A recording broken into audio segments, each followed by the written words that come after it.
Topics is in session with Whoopi, Abby Huntsman, Joy Behar, Sunny Hostin, Meghan McCain, and Anna Navarro. Now, let's get things started.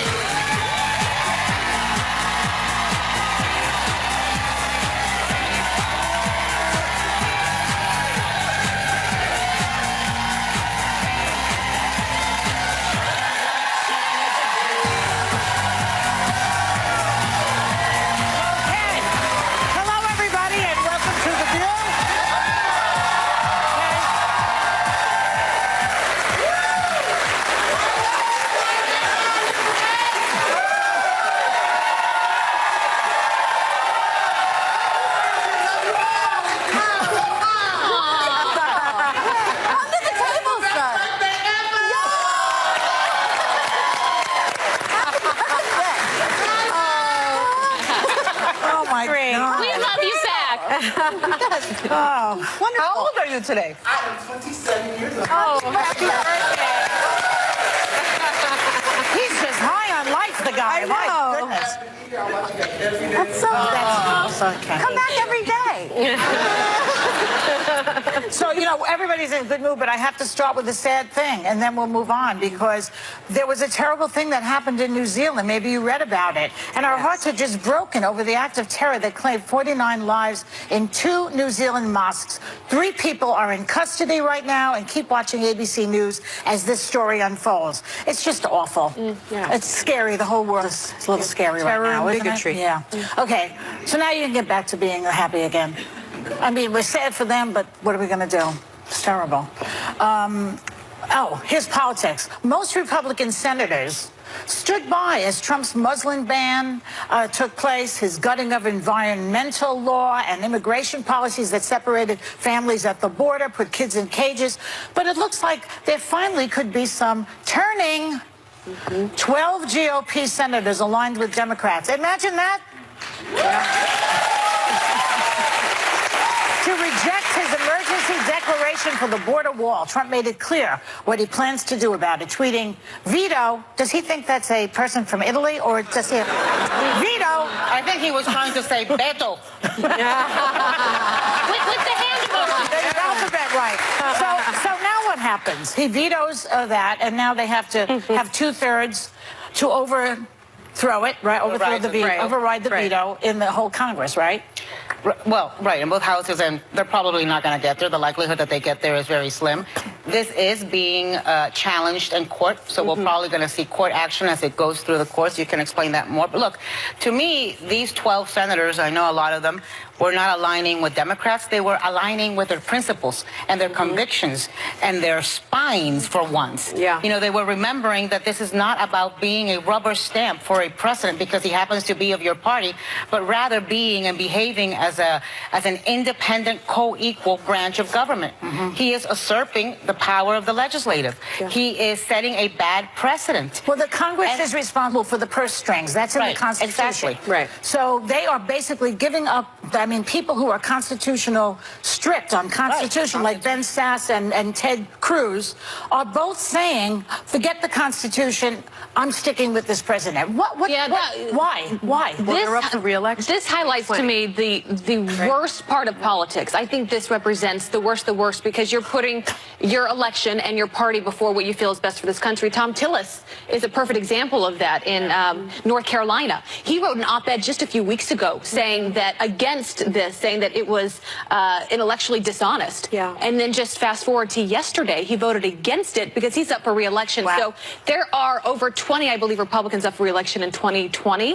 The only one that voted against this was Susan Collins. Yeah. She's up for re-election. She's up for re-election. So I give her a lot of kudos because Do you? Either way, she's in Maine, which is Maine, not Vermont, which is right. not the most conservative state, but she could get flack for voting either direction on this. I wish I saw more Republicans that were up for re-election voting this way, because then it shows you care more about this country than it does about yourself and about political But what do you parties. think they're scared? Are they scared just of that they're not going to get reelected, or is there other fear? Are they afraid of Trump and his wrath and the fact that he calls people names That and may goes be after part them? of it, but if you consider yourself a strict constitutionalist, then there is no way that you could vote in line with Trump, because the two can't coexist. But I think what may be interesting is when you look at this winding up in the courts, you know, you have these three separate but equal branches of government. And so the courts, I think, are going to look at the legislative intent behind this, because the legislative intent is really clear. You have the House, you have the Senate, and they're saying we don't agree with the executive branch. We don't agree with the president. And so what are the courts going to do with it, I think, is going to be very, very, very interesting. I see. And on the legal angle, there's a court action that's been started by an alliance of 20 states being led by Yes, Javier yeah. Becerra, the Attorney General 16 of states. California. 16 Yeah, but this is, states. by the way, this is what Trump And they wants. blocked. Trump knew they from the voted. beginning that he would probably likely have to veto this. And Yeah. with his base, he's thinking, this is exactly what I need to do to show them that I'm going to stand strong on the border, because now it will go to the courts. And we know that takes a long time. So this will go likely well into the 2020 race, I which think that's he right. sees as an advantage, I think, for himself politically. I think that's right. Okay. Yep. You have anything to say on this, Matt? I agree with what Abby just said. That everybody's playing politics all the way around. I will say, when you're talking about people like Mike Lee and Rob Portman, they are strict constitutionalists. And Mike Lee, I would say, is probably, I mean, he was rumored to be up for the Supreme Court. He's one of the most, deeply dedicated to the Constitution of, I think, any politician Is probably he a Tea serving. Party guy? No, I would say he sways more libertarian. But I'm just saying the question I wanted to pose to the table was, does this change your mind about Republicans now in any way? That there are 12 people. I'm more hopeful that they'll start to see the light and start to really realize what's going on in the country. Yeah, but you know what? Democrats, if this were reversed, I promise you, Democrats up for re-election would have, some of them would have voted, if this were under Barack Obama, would have voted Maybe. in favor. You don't know for that. their That's hypothetical. No, because there's You don't politics know. on both sides. But you don't know, though. You don't know that. It never happened before. But I think that's why people get so cynical about politics, because of the inconsistencies of politicians depending who is in power. And so if you were against the executive actions and the emergency orders by Barack Obama, then you've got to be, hold the same convictions. And the same thing goes on both sides. That's what I'm saying. Yeah. Well, I also think what constitutes an emergency, we should maybe make a baseline for this, which I should be hurricanes, God forbid, terror attacks, things that are actual emergencies. Well, that's the thing. When a Democrat is in power, that is the point, is that if it's reversed. Have one more school shooting, and that'll be the end You know of it's an emergency. the AR-15. He's only played golf 5 times since declaring it instead of 12. Yeah, right? How is it an emergency? That makes sense. All right. Okay. What are we talking about when we come back? I can't read this. I mean, they're telling me what we're talking about. Oh, Whoopi's surprise visit. Yes, she was here yesterday, and we had such fun with her. We'll be right back.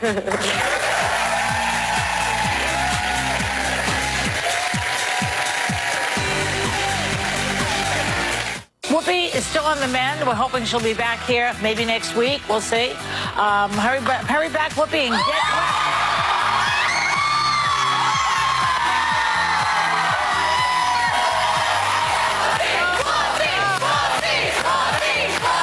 Yes, we love you, Whoopi. This is The View. On ABC. Still ahead, California Governor Gavin Newsom reveals why he made the controversial call to stop the death penalty in California. And it's Feel Good Friday on View Your Deal.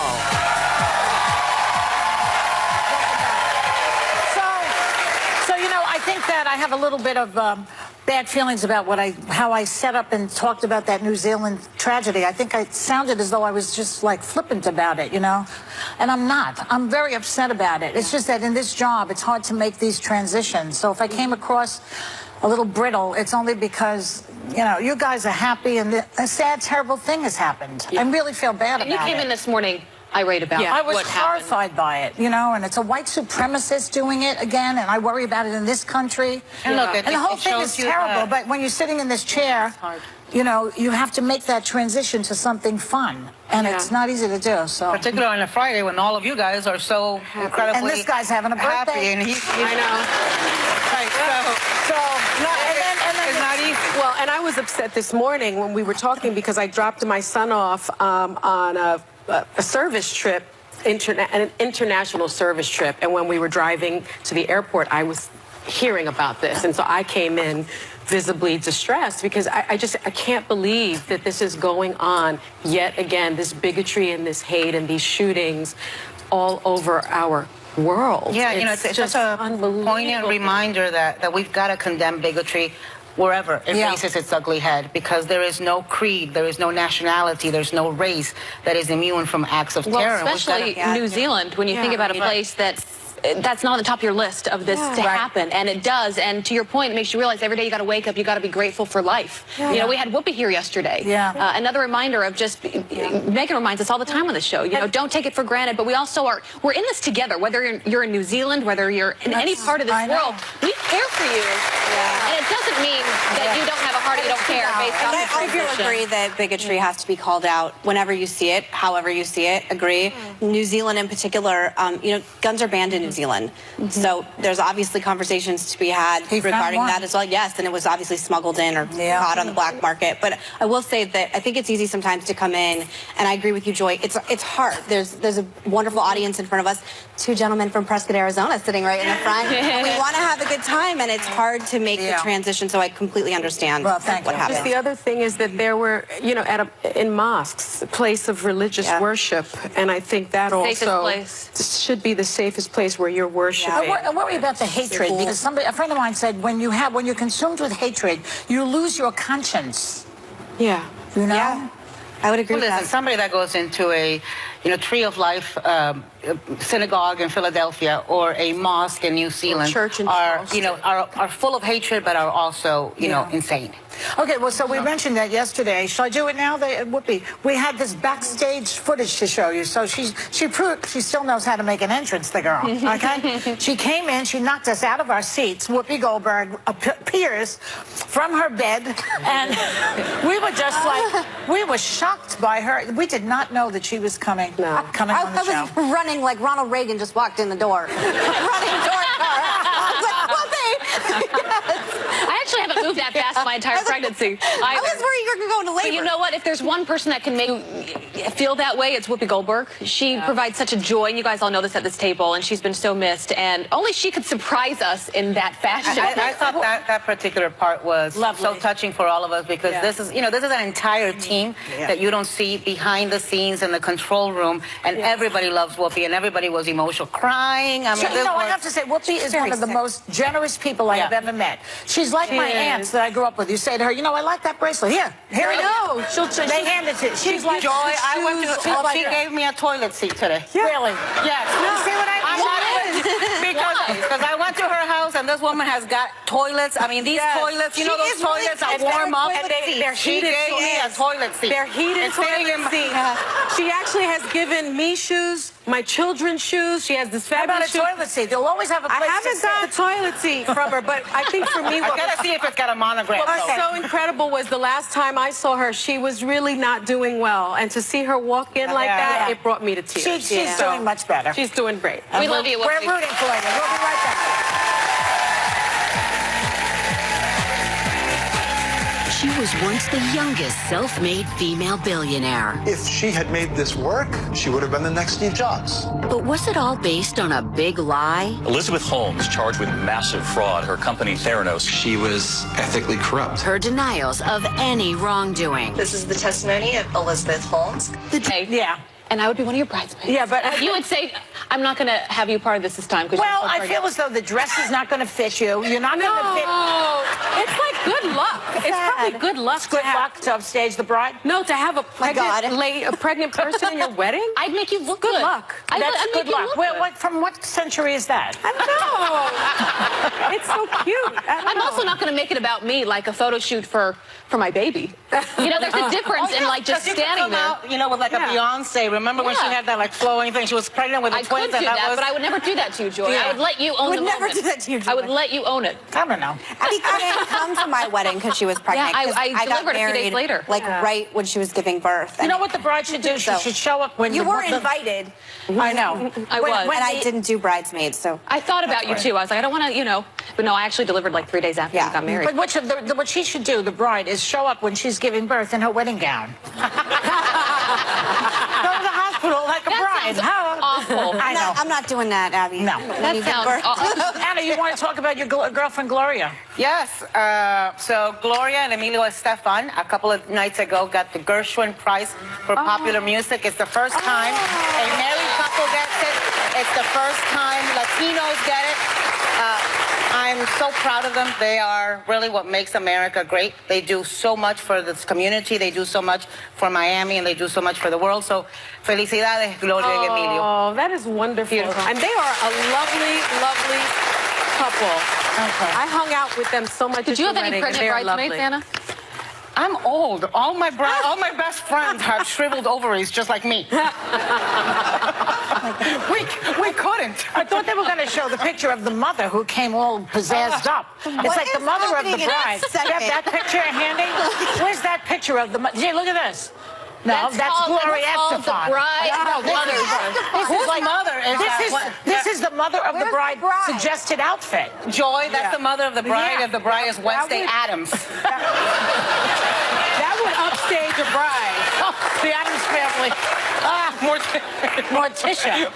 That would upstage a bride. The show is called Bridezilla, not Mother of Bridezilla, okay? What? To say, would you rather a pregnant bridesmaid or your mother to wear that dress at the A wedding? pregnant bridesmaid. Yes. I don't want to be humiliated by that. Right? No. Okay, we'll be right back.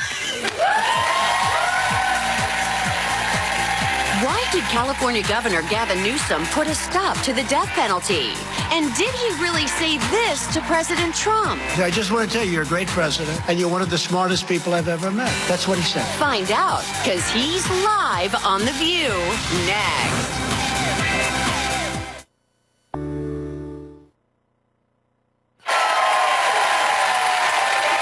California Governor Gavin Newsom is making headlines for his historic call to end the death penalty in his state, which has met with angry tweets from the White House. This comes on the heels of his threat to take Trump to court to stop a border wall in California. We have a lot to talk about with him, so please give a very warm welcome to California Governor Gavin Newsom.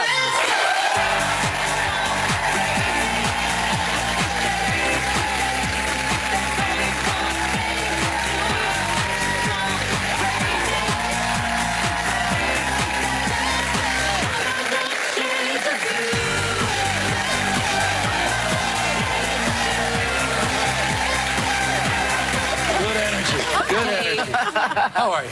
Good. How are you? I'm well, thank you. You're even tall in the chair. Yeah, well, it is. Yeah. Yes. No, it's I can squeeze down.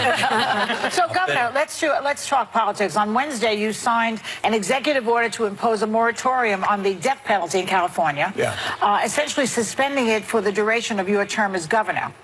Which is a very controversial move. Why did you decide to do that? Look, we have more people on death row than any other state in the nation. We have more than anyone else in the Western Hemisphere. 737 people. Just put it in perspective, if you were me, I would be asked to sign off on one death every single day for 2+ years, one a week for 14 years, knowing that at least 4% of those 30+ people were innocent. We had a person 26 years on death row that was just exonerated last year. I can't in good conscience do that. I just can't do that.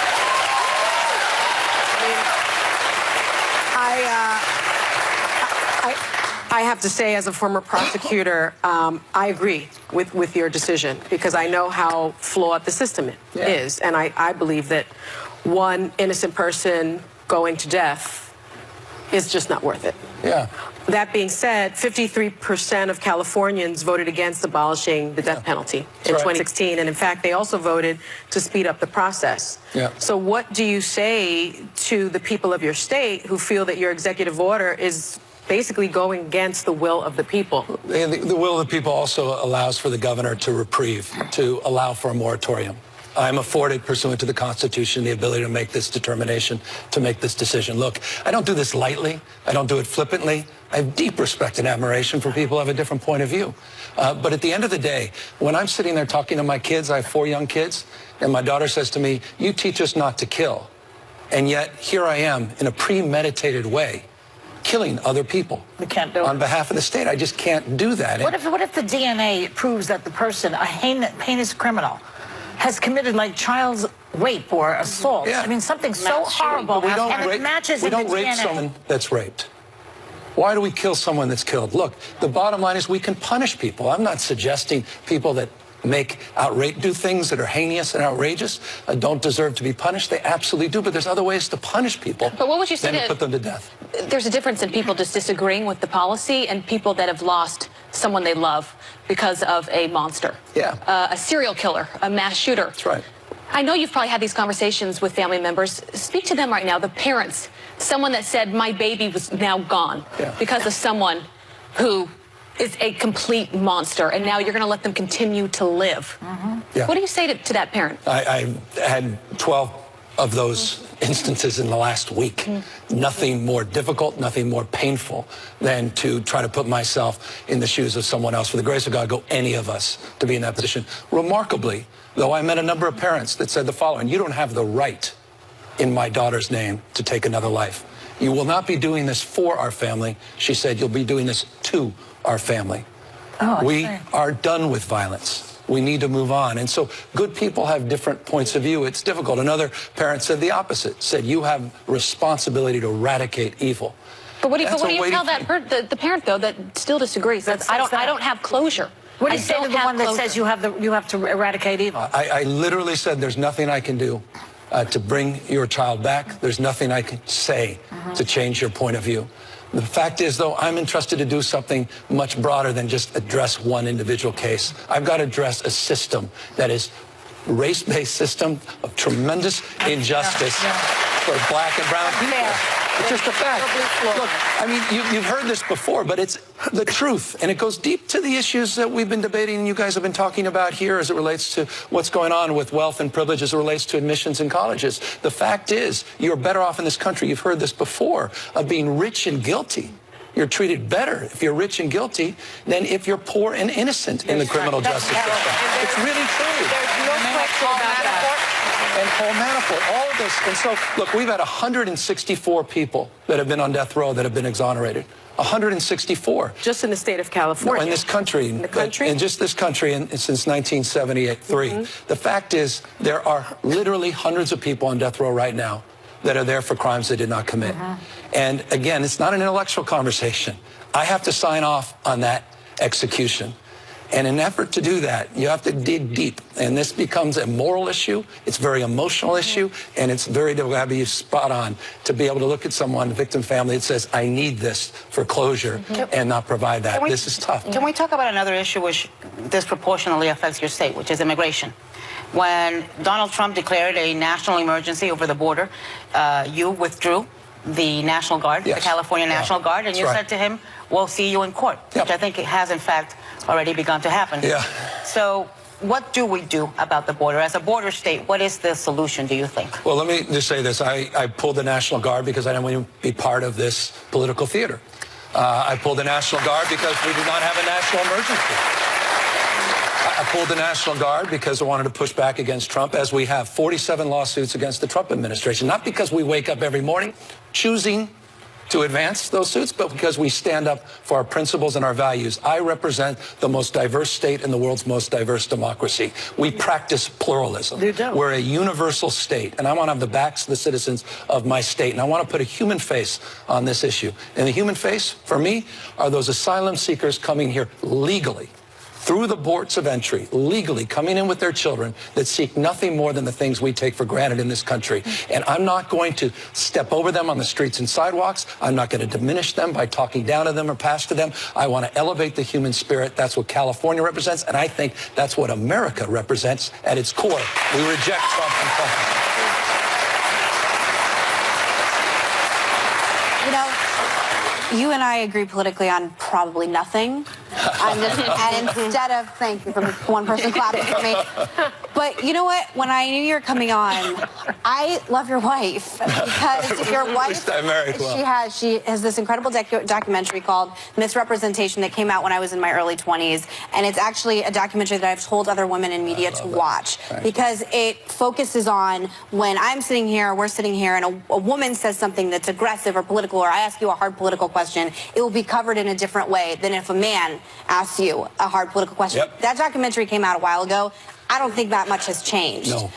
what do you think the problem is, and the problem that your wife's so duly focused on in her documentary? First of all, thank you for acknowledging. I married a rock star. I'm so blessed by my wife. You're a rock star. No, hardly, but she really is, because she's getting the core of all of these issues, which goes to the issues of toxic masculinity, which goes to the issue of hyper masculinity, which goes to explaining a lot of the politics that exist today. But what she has fundamentally posited is the following. I think it's a response to your question. That is, we don't value in society what we feminize. And what we feminize is care, collaboration, and empathy. And think about a society that doesn't value care, doesn't value empathy and collaboration. And that goes to the core of the issues we're having in this country. And by the way, the biggest issue we're having in this country, the crisis of boys. The fact is, I would argue the most dangerous words in the English language are man up.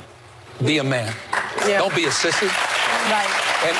And we hear that all the time. And what happens is that young child puts a mask on and their face grows in it to become how society expects them to behave. And what we have as a society is a crisis of suicides, disproportionately men, issues related to dropouts and binge drinking, all these issues, one thing in common, including mass shootings, men. Well, would you tell her for me? I hope she doesn't follow up to it, because I don't think that much has changed, and it's a really important documentary. And I'm glad I saw it when I was in my early 20s. Yes. I love that. Thank you. Yes. You're going to be running for president? No. You? It's good not to have a presidential candidate. Not this time around. 2024 pick. Thanks to Governor Gavin Newsom, and we'll be right back. Thank you.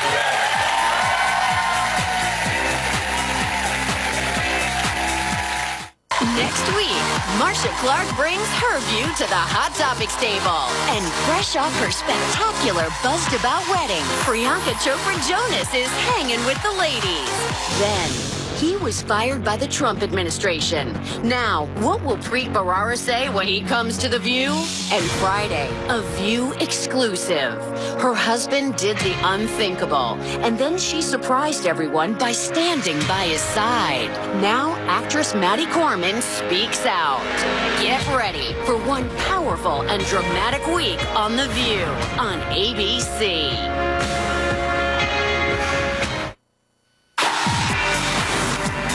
Monday, legendary prosecutor Marcia Clark weighs in on the hottest legal topics, from the college admission scandal to R. Kelly's sexual abuse allegations, and if her new series, The Fix, was inspired by the O.J. trial. Plus, a brand new Oprah edition of View Your Deal. Welcome back. So believe it or not, we have time for one small hot topic. You may think that going on separate honeymoons is a big red flag for the marriage. Believe it or not. Some couples told the New York Times that's exactly what they did. Is it even a honeymoon if you're going on separate vacations?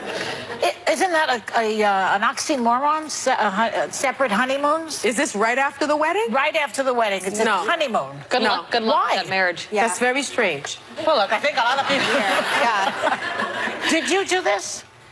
My husband and I have been in the biggest fight for the past 6 months over the fact that he's leaving me for 10 days when I'm 30 weeks pregnant. He's going on a golf trip. Now I can shame him on national television. I have cried about it. I've threatened him. Yeah. And I said, you know what? I could never leave for 10 days. Yeah. And it's been this argument. He's going with his dad and his brother. It's a bucket list thing. I'm happy for him, but I'm also irate about it. I'm sorry, but women can't get away with leaving for 10 days and leave the dad by himself. Especially That's when you're rarely part happens. about where you're happy for him. Let's try the happy I'm thing. so happy for you. Enjoy every day But that you're who's gone. going to be with you in case you pop? I'm going to call you guys. I have all your numbers. Megan, you'll take care be of on this, call right? that I promise week. I'll take care of her. Yeah. Megan is a midwife on the side. Did you know that? I can't even nurture my practice. And I don't know. You haven't even taken your honeymoon yet. No, because, hell, I have to work and pay for that wedding. But don't you want to do what you want to do on your honeymoon? Like, one of the reasons why Ben and I got married, hands down, is because we like the exact same things. So I wanted to go to Montana for our honeymoon and go shooting and archery and fishing. He's very cute. Thank you. He's a cowboy. I love my husband. But I'm just saying, part of being together as a couple, even when we hate each other and we're fighting, we still like to do the same things. That's So good. I always want to hang out. Yeah. On our honeymoon, I specifically was like, I found a man who will go fishing with me, shooting with me, will get dirty with me outside, and then we can, go on our honeymoon together and it'll be fine. It's pretty so simple. I think it's important. If you don't want a vacation with the person that you just married, you probably shouldn't marry that person. You shouldn't have gotten married. Like, don't get married in the place. I agree. Separate vacations are okay. Getting but married that's after it. years of living together, you almost need a vacation from that other person. Maybe that's why. Maybe they've been together. That's the problem. You came here 2 days later. No. Right. Well, yeah. I mean, you got married at 22. I'm getting married at 47. Of course, I'm going to work. Okay. All right. There you go. We'll be right back. Thank you.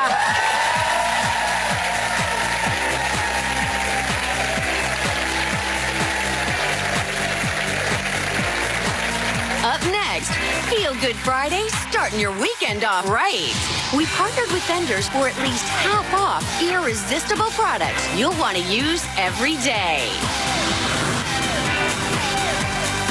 Topics is in session with Whoopi, Abby Huntsman, Joy Behar, Sunny Hostin, Meghan McCain, and Anna Navarro. Now, let's get things started.